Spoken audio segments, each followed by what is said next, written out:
মীনাক্ষী কিচেনে আপনাদের স্বাগত। আজকে রেসিপি হলো কাঁচকলা দিয়ে শিং মাছের পাতলা ঝোল। আমি ধনেপাতা দিয়ে দিলাম।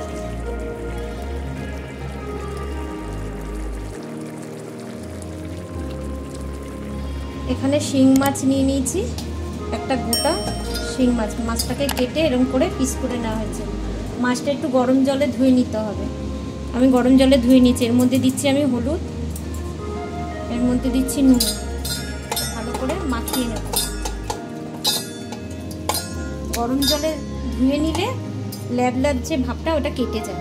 এবার কড়াইয়ে আমি সর্ষের তেল দিয়েছি।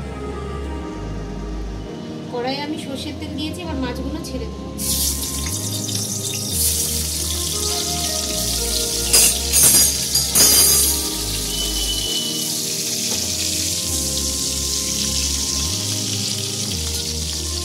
এবার আমি কাঁচকলা কেটে নিচ্ছি। কাঁচকলা দিয়ে পাতলা ঝোল করব। এখানে আলু কেটে নিয়েছি একটা। এবার কাঁচকলা দিয়ে মাছটা ঝোল করব। কাঁচকলাটা ছাড়িয়ে নিয়েছি। এবার কাঁচকলাটা আমি পিস করে নেব।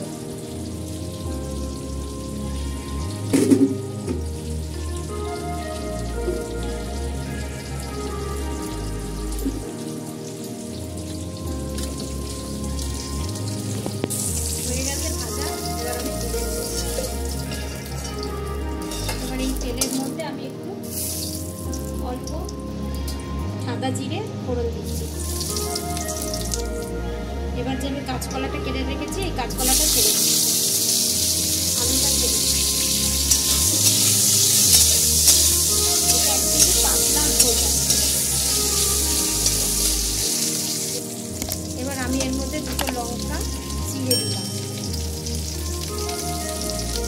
এবার একটু আদা আমি ঘষে দিচ্ছি।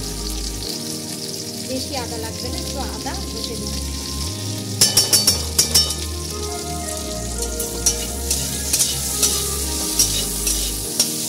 এবার আমি হাফ চামচ নুন দেব, হাফ চামচেরও কম হলুদ দিলাম, হাফ চামচেরও কম জিরে গুঁড়ো, হাফ চামচেরও কম ধনে গুঁড়ো,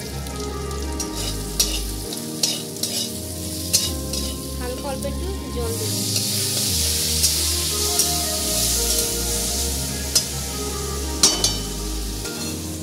ঢাকা দিয়ে দিচ্ছি। হয়ে গেছে, কষানো হয়ে গেছে। এতে বেশি তেল লাগে না। কষানো হয়ে গেছে, আলুটা অর্ধেক সেদ্ধ হয়ে গেছে। এবার আমি জল দিয়ে দিচ্ছি।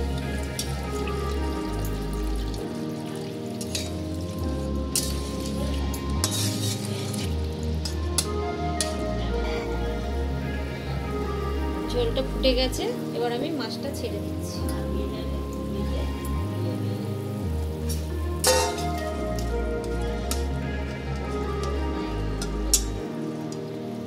আমি ধনেপাতা দিয়ে দিচ্ছি।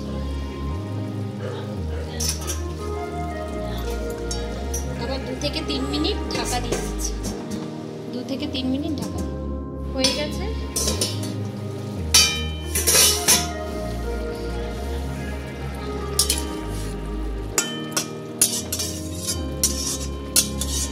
এবার আমি নামিয়ে নেব।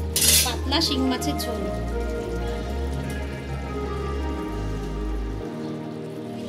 তো ভালো লাগলে অবশ্যই লাইক, শেয়ার, সাবস্ক্রাইব করে দেবেন। বেশি বেশি করে শেয়ার করবেন।